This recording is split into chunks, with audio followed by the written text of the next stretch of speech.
That's when I decided to myself, they're not going to get away with it.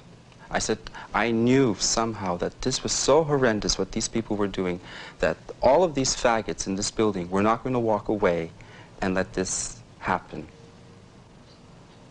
But I had my doubts. It was maybe the courage of the moment, and I thought, well, maybe they will react that way.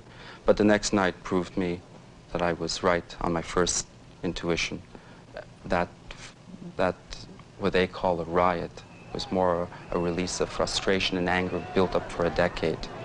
That finally, you know, almost 4,000 or 5,000 faggots, and I use that word with pride now, suddenly marched through the street and took over the street and confronted the police. Toronto had never seen anything like that, and the police were not capable of handling it. The roadblock they built at Dundas in Yonge was pathetic. And when they had to bring out the entire police force to surround the building, you know, it was like back in my student days in the 60s. It was like the anti-war movement all over again. There. The softest explanation I heard was that, well, they attract crime, and we should be there to protect them.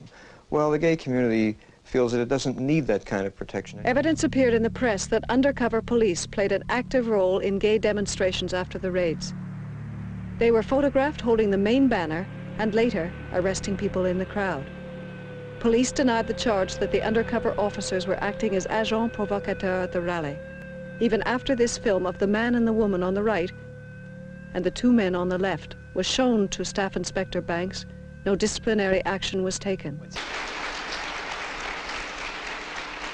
And it is this simple message which I bring you, that liberty and freedom are not things that people can give to anybody. They are instruments of life which men and women must assume.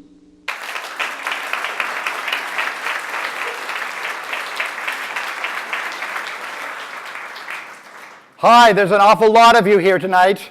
Glad you all decided to come out. I wanted to start my talk by re-acknowledging that we're on Indigenous land, and this is absolutely central to all of the struggles that we have to continue to engage in. And I also wanted to express my solidarity with the concerns that Trans Toronto is raising, and I hope they can get addressed and resolved. This is the flyer that we handed out on February 6th in the evening. A whole bunch of us went around to various different bars in town. We had absolutely no idea how many people were going to turn up, but thousands did. This is what I wrote in the 1980s about this experience. Anger, excitement, and a surging sense of power fueled our steps as we moved south on Yonge Street, sweeping aside queer bashers and police alike. It was February 6, 1981. I was among 3,000 gay men and lesbians and our supporters taking over Toronto's main street. The demonstration was an unprecedented show of strength, a real high for me. The cops were disoriented and the city was turned on its ear. There was a lot of power of resistance and organizing in this period in Toronto. The Right to Privacy Committee, which had been formed previously in response to a bath raid in 1978, became the mass defense organization for the hundreds of people who had been arrested. More than 1,000 people came out to the meeting at Jarvis Collegiate that was held shortly after the bath raids on February 5th. And hundreds of people, probably thousands of people, got involved in organizing with the Right to Privacy Committee in its various different committees and activities. Hundreds of people were involved in the meetings of the Public Action Committee, which I was most involved in, which organized the demonstrations against the bath raids. Tim McCaskill was the chair of that group. But there were lots of other committees, some of which will get talked about tonight. We used to have meetings of the Public Action Committee in this very room with more than 200 people at them. The room actually looks a bit different now. The Right to Privacy Committee itself also met here, so maybe there should be a little historical plaque made at some point. Now, one of the big issues that was raised right after the bath raids was, how did they happen? How did they take place? Because it was really only by understanding how they were organized that we could effectively decide how we could resist them. Various people put forward various different perspectives on what had caused the bath raids. Some people, for instance, argued that it was individual homophobia in the heads of individual police officers that had led to the bath raids. The Right to Privacy Committee came to understand that it was actually the criminal code itself, the organization of the police, and the Bathhouse laws, and the Acts of Indecency section of it in particular, which actually directed the police to criminalize sex between men. That is what needed to be repealed. That was our central objective in terms of our organizing. The 1969 Criminal Code reform, which did not legalize homosexuality and did not entirely decriminalize it either, actually directed the police at queer sex that became publicly visible. So police were actively mobilized against us as we became more publicly visible. The 69 reform established a very broad public realm, but a very tiny private realm in which we were to be tolerated. The Right to Privacy Committee moved from having a very liberal, rather restricted use of the right to privacy to a much more transformative and expanded notion of what the right to privacy was about in the context of resistance to the bath raids. We began to understand that the right to privacy should cover anyone who had engaged in creating the social context for intimacy, whether it was in a state-defined public or private place. So we used that to actually defend people who were arrested in the baths, in parks, or in washrooms. We used the right to privacy in this more expanded way to establish our right to the world, our right to what some people have called the queer commons. George Smith was the chair of the Right to Privacy Committee. You saw him a little bit engaged with Donald Banks in that video clip beforehand. Just as a comic aside, I am so glad that my mother, who dated Donald Banks, never married him. And that he's not my father. Anyway, I learned an awful lot from George Smith. He provided the Right to Privacy Committee with incredible perspectives and analysis. And I would really urge all of you here to read the writings of George Smith. Now, one of the crucial aspects of our resistance was building alliances and coalitions with other groups. We built alliances with other groups of people who were under attack by the police at that point in time. The black community then and now was under attack by the police. Albert Johnson had been murdered in 1979. At the second big demonstration after the bath raids, his widow, Lamona Johnson, actually spoke out in support of gay resistance to the bath raids. The South Asian community was also under attack, and we expressed support for them. There was a lot of support from feminists during this period of time, and there was a massive contingent of 400 gay men who actually joined in support of the International Women's Day March that March. It was organized by the Right to Privacy Committee and Gay Liberation Against the Right Everywhere.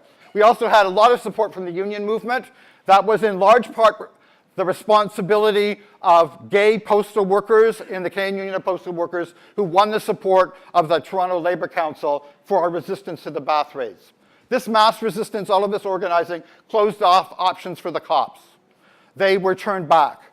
They shifted away from large-scale mass arrests like at the bath raids to arrests of individuals in washrooms and parks. This is just another image of another demonstration. We organized lots and lots of demonstrations. And just to remind people, we didn't get permits for these demonstrations. You actually couldn't get permits to march on Yonge Street at that point in time. These were all unauthorized demonstrations.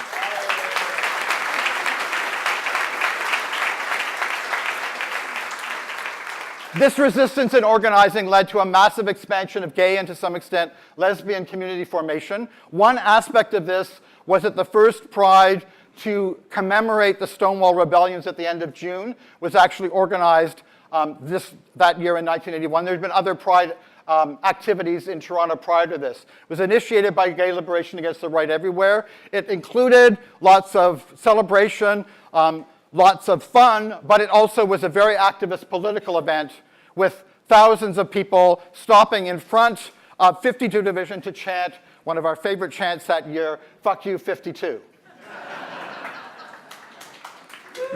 Now, one of the big issues became what to do about the police. They were clearly a big problem for our community.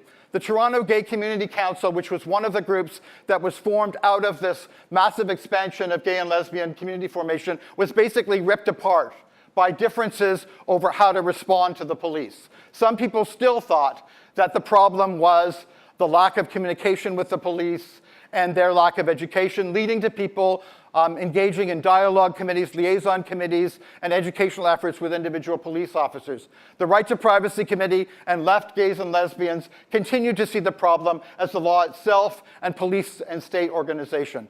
Unfortunately, from my vantage point, consultation and collaboration with the police eventually wins out. Now, this reflected the emergence in the city of a new white middle class and largely male elite that came to speak for our community after the mass resistance of the Bath raids dies down. They were the ones who actually ended up gaining the most from the resistance of people who took the streets in response to the Bath raids, and they came to speak for the community. They also came to define the interests of the community in terms of their own class and social interests. This also coincides with the development of gentrification, with what I describe as the real estate or residential development of class interests on the part of some gay men. And this led to a shift. We used to actually identify danger as coming from the police and from queer bashers, but now more and more, danger was located in the bodies of poor and homeless people, sex workers, and people of color, many of whom, of course, are queer and trans. The police were actually begun to be seen by some people as being our protectors because they defended real estate values, they defended middle-class notions of safety against sex workers and homeless people. Now, the police remained a major problem in the lives of lots of people, including poor people, homeless people, street kids, blacks and other people of color, indigenous people, sex workers, many of whom are queer and trans. But unfortunately, most of those people were abandoned by the mainstream of the gay movement and gay community as it came to be dominated by a more white and middle class layer. I want to end on the power of resistance and our capacity to change the world. In 1981, we were able to stop and mess up and fuck up what the police were trying to do. We were able to turn back what they were trying to do. This was because we were active and we organized. We can do that again. The struggle against the police and against oppression and exploitation continues. The past of 1981 is still connected to the historical present that we face here in 2016. And I want to end with a clear call that resistance continues, that people need to get involved in it and support it. This is an image of Black Lives Matter taking over the Allen Expressway last summer in protest against police killings and police violence. I found it one of the most empowering actions I've ever been on before. And for me,